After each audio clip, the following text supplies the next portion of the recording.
그만두고 싶을 때마다 스님은 어떻게 다시 일어섰을까요? 2026년 1월 5일 경주 남산 산책. 안녕하세요. 오늘 스님은 목 디스크 치료를 한 후 행자들과 경주 남산을 산책하기로 했습니다. 스님은 새벽 수행과 명상을 마친 후 5시 30분에 서울 정토회관을 출발하여 두북 수련원으로 향했습니다. 이동하는 중에 휴게소에 들러 우동을 한 그릇 먹은 후 아침 9시에 경주 남산 아래에 위치한 통일전에 도착했습니다. 통일전을 출발하여 옥룡암, 탑곡, 할매부처라고 불리는 불곡마 애열의 좌산까지 둘레길을 걸으려고 길을 나섰지만 찬 바람이 매우 강하게 불었습니다. 아이고, 너무 추워서 안 되겠어요. 햇볕이 나고 오후에 산책을 합시다. 생각보다 바람이 강해 체감 온도가 훨씬 낮았습니다. 점심을 먹고 나서 오후에 산책을 하기로 하고 두북 수련원으로 향했습니다. 오전 10시에 두북 수련원에 도착한 후 목 디스크로 인한 어깨와 팔 통증을 완화하기 위한 치료를 받았습니다. 치료를 마치고 점심 식사를 한 후 오후 2시에 경주 남산으로 다시 산책을 나섰습니다. 산책은 삼능수파래에서 시작했습니다. 수행팀 행자들은 스님의 건강을 염려하며 스님께 여쭈었습니다. 스님, 어깨와 팔의 통증은 좀 괜찮아지셨어요? 진통제를 계속 먹으니까 통증은 조금 덜해졌는데 여전히 아파요. 그래도 걸을 때는 조금 덜 아픕니다. 법문하려고 앉아 있을 때 가장 아픈 것 같아요. 걸을 때는 조금 통증이 덜하시다는 이야기에 안심하며 함께 길을 걷기 시작했습니다. 경해왕릉을 거쳐 소나무 숲이 울창한 삼릉을 지나 망월사에 도착했습니다. 경주 남산은 완연한 겨울의 한복판에 들어서 있었습니다. 가을에 눈부시게 타올랐던 단풍은 대부분 땅에 떨어지고 가지에 남아있는 잎마저 바짝 말라 얼어붙어 있었습니다. 포석정까지 가봅시다.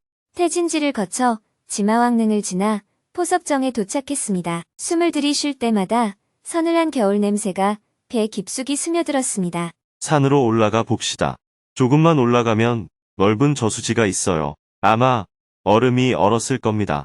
스님의 안내에 따라 포석정에서 금오정까지 이어지는 산길을 따라 걸어 올라가니 등산로 입구에 넓은 저수지가 나타났습니다. 스님은 얼음이 충분히 얼었는지 지팡이로 두드려 본 후 얼음 위로 가볍게 올라갔습니다. 괜찮습니다.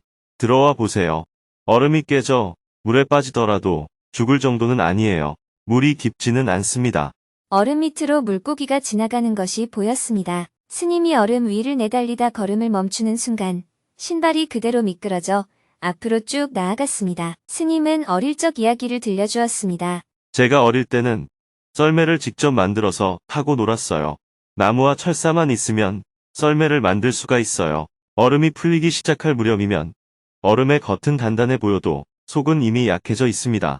누군가 얼음 위에서 힘을 줘서 쩍 하고 금이 가는 순간 그 한 점에서 시작된 균열이 사방으로 번져나가며 얼음판 위에 하얀 선들이 모자이크처럼 퍼져 보입니다.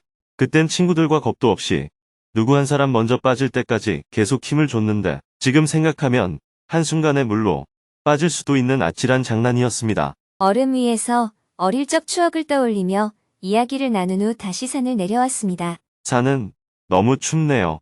우리도 다른 사람들처럼 따뜻한 카페에 앉아서 차 한잔하고 갑시다.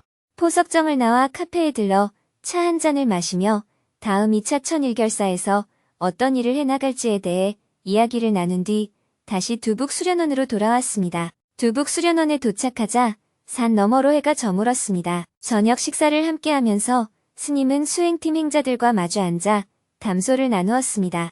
행자들은 스님의 빡빡한 일정이 차질 없이 이어질 수 있도록 보이지 않는 곳에서 묵묵히 많은 역할을 맡아온 이들입니다. 이날만큼은 스님이 먼저 귀를 기울여 그동안 함께 지내며 겪었던 어려움과 마음속 이야기를 차분히 듣는 시간을 가졌습니다. 저녁 8시가 되어 대화를 마무리한 후 스님은 원고 교정과 여러 업무들을 보고 나서 하루 일과를 마쳤습니다. 오늘은 법문이 없었기 때문에 작년 8월 북미 서부 순회 강연 중 라스베가스에서 열린 증문즉설에서 스님과 질문자가 나눈 대화 내용을 소개하며 글을 마칩니다. 그만두고 싶을 때마다 스님은 어떻게 다시 일어섰을까요? 저는 작년에 부산에서 미국으로 이민을 왔습니다. 남편과 결혼하고 2년 넘게 기다려서 비자를 받아 미국에 왔습니다. 미국에 와보니 제가 영어를 되게 못하더라고요. 영어가 안 되니까 아무것도 할 수가 없었어요. 이걸 어떻게 극복할까 고민을 하다가 군대를 가기로 결정했습니다. 제가 원래 한국에서 간호사로 일했기 때문에 미국에서 간호장교를 목표로 해야겠다고 생각했습니다. 20년 정도 복무하고 연금도 받고 싶고 혜택도 많이 받고 싶은 욕심이 생겼습니다. 한국에서도 일을 할 때 어느 순간에 번아웃이 오곤 했습니다. 스님께서도 꽤 오랫동안 그 자리를 지키고 계신데 번아웃이 왔던 적은 없으셨나요? 그걸 어떻게 극복하셨는지 궁금합니다. 저는 지금 56년째 이 일을 하고 있어요. 그런데 남편이 군대 가는 것에 동의를 해요. 처음에는 조금 걱정을 했는데 제가 나는 이것 아니면 안 될 것 같다라고 얘기를 했습니다. 인생에서 이것 아니면 안 되는 일은 없습니다. 이것이 안 되면 저것을 하면 되고, 저것이 안 되면 또 다른 길을 가면 됩니다. 그게 인생입니다. 그런데 군에 가게 되면 부대 배치에 따라 이동이 잦아질 수 있고, 그러면 남편도 직업을 계속 바꿔야 하는 상황이 생길 수 있습니다. 군대는 명령 체계 안에서 움직여야 하니 그런 현실적인 문제가 따를 수 있습니다. 그런 부분까지 충분히 고민해보고 결정한 것인가요? 네. 남편도 그 부분에 대해서 동의한 상태에서 계획을 하고 있습니다. 남편이 자영업을 합니까? 아니요. 그건 아닌데 집에서 할 수 있는 일입니다. 자녀는 가질 생각이에요. 아니요. 저희는 결혼 전부터 자녀를 갖지 말자고 합의한 후 시작했습니다. 질문자의 입장은 이해했습니다. 그렇다면 질문의 요지가 뭐예요? 번아웃을 극복하려면 어떻게 해야 할지 여쭙고 싶습니다. 그것은 번아웃이 생길 때 이야기하세요. 왜냐하면 번아웃이 안 생길 수도 있기 때문입니다. 미리 그 얘기를 할 필요는 없어요. 스님은 번아웃이 온 적이 없으신가요? 중간에 한두 번쯤은 그런 적이 있었죠. 그만두고 싶다는 마음이 가장 크게 일었던 때는 1980년이었습니다. 5.18 광주 민주화 운동이 일어난 그해 10월, 신군부가 그 일을 덮기 위해 한국의 스님들을 수백 명 붙잡아 여자가 있다, 재산이 있다는 등의 혐의를 씌워 삼청교육대로 보낸 사건이 있었습니다. 일종의 종교 탄압이었습니다. 저는 당시 불교계가 사회의 민주화 문제에 적극적으로 나서지 않는 것까지는 이해하려 했습니다. 그러나 부당한 탄압을 당하고도 침묵하는 모습을 보며 큰 실망을 느꼈습니다. 신군부에 의해 범난을 당하고 있음에도 불교계 내부에서는 오히려 경쟁자가 정리되었다는 식으로 받아들이는 사람들도 있었기 때문입니다. 명백한 불교 탄압 앞에서조차 신군부가 정리를 해주었다는 논리를 세우는 내부의 모습은 제게 큰 충격이었습니다. 그때 저는 불교계를 떠나고 싶다는 생각까지 하게 되었습니다. 사실 저는 원래 물리학이나 천문학을 공부하고 싶었습니다. 고등학생 시절 스승을 만나 다소 억지로 출가한 경우였지요. 30을 앞둔 나이가 되자 이제는 새로운 공부를 해야겠다고 마음먹고 미국으로 건너갔습니다. 미국에 와서야 한국에 있을 때는 제대로 알지 못했던 5.18 광주 민주화 운동의 진실을 마주하게 되었고, 그 일을 계기로 저는 다시 한국으로 돌아왔습니다. 그때가 제 삶에서 딱 한 번 모든 것을 내려놓고 그만두고 싶다고 진지하게 생각했던 순간이었습니다. 그런데 10년을 불교 활동을 한 뒤에 그만두려 하니 솔직히 아쉬움이 많았습니다. 내가 뭘 잘못했을까? 지금까지 내가 공부해온 불교가 정말 불교가 맞을까? 하는 의문도 들었지요. 그래서 부처님의 일생을 처음부터 다시 공부하기로 했습니다. 그 과정을 통해 제가 그동안 한국 불교에서 배워온 것들의 상당 부분이 부처님의 가르침이라기보다 인도의 문화 속에서 형성된 불교 문화에 가깝다는 사실을 알게 되었습니다. 그리고 붓다라는 깨달은 이는 정말로 혁명적인 사람이었다는 점을 비로소 자각하게 되었습니다. 저는 젊은 시절 한국 불교를 개혁하겠다고 젊은이들을 이끌며 불교계에 무엇이 잘못됐다고 강하게 문제를 제기해왔습니다.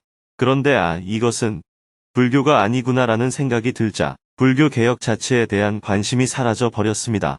그들은 그들대로 저를 지키고 문화재를 보존하는 일만으로도 이미 큰 역할을 하고 있다는 생각이 들었기 때문입니다. 종교라는 것도 따지고 보면 점포를 차려놓고 운영하는 사업과 비슷하지 않습니까? 누군가 저에게 정토회는 잘 됩니까? 하고 물으면 저는 되묻습니다. 무엇이 잘 된다는 말입니까? 그러면 대부분은 신도가 많으냐고 묻습니다. 그건 결국 가게에 손님이 많고 그래서 수입이 많으냐고 묻는 것과 다르지 않습니다. 얼마나 많은 고뇌하는 사람들이 도움을 받고 있는지는 중요하지 않고 세속적인 기준으로 장사가 잘 되는지를 평가하는 관점인 셈이지요. 그렇게 그들도 하나의 사업체다라고 관점을 바꾸어 보니 그동안 제가 불교계를 향해 쏟아냈던 시비와 비판이 말끔히 사라졌습니다. 그래서 혼자라도 다른 불교 활동을 해보자는 마음으로 정토회를 시작하게 되었습니다. 돌이켜보면 제게 찾아온 번아웃은 오히려 전화위복이었습니다. 그렇지 않았다면 저는 그 안에서 계속 개혁이라는 이름으로 싸우고 있었을지도 모릅니다. 그래서 번아웃이 찾아온다고 해서 꼭 나쁜 것만은 아닙니다. 번아웃이 오면 오는 대로 그것을 계기로 또 다른 길이 열릴 수 있습니다. 그러니 너무 두려워할 필요는 없다고 생각합니다. 네, 감사합니다.